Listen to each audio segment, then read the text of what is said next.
Dobar dan, poštovani gledalci. Moje ime je Milan Vilić, a vi ste na kanalu Zapis. Putujemo kroz vreme. Osvrnut ću se ukratko na intervju koji je Emir Kusturica dao posljednji i koji je Sputnik preneo.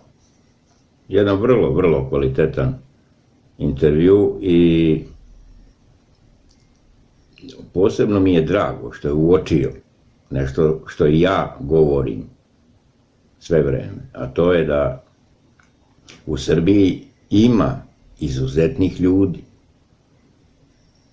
koji bi bili u stanju i u mogućnosti da povedu Srbiju. Ne mislim samo u političkom smislu, nego u jednom duhovnom smislu, jednom moralnom smislu.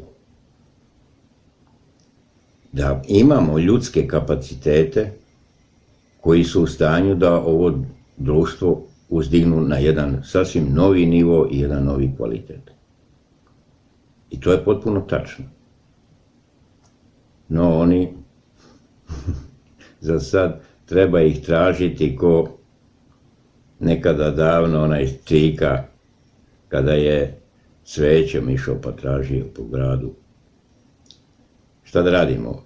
Siguran sam da će to, hteli mi ne hteli, do promjene mora doći i ti ljudi će morati da zauzmu mesto koje im u ovo društvu pripada, jer to su pre svega ljudi koji su u stanju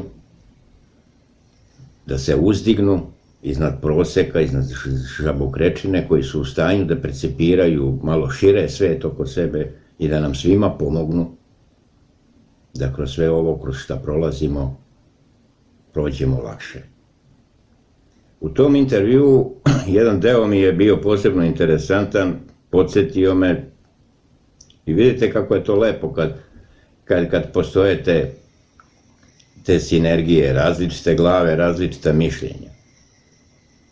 Podsjetio je na 7 grehova zapadnog čoveka, koje je još Gandhi napisao. Ali eto, zaboravi se. I baš mi je drago da je na tako nešto podsjetio. Lepi su zapisi i samo ću i vam ih pročitati. 7 grehova zapadnog čoveka koji ga vode u propast. Prvi, želi bogatstvo koje nije stečeno radom.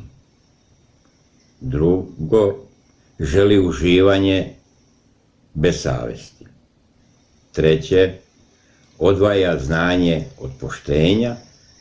Četvrto, vodi politiku bez načela. Vodi poslovanje bez morala, odvaja nauku od čovekoljublja i 7, teži veri bez žrtvovanja. Toliko za danas. Da carstvo nebesko u slobodnoj Srbiji živjeli.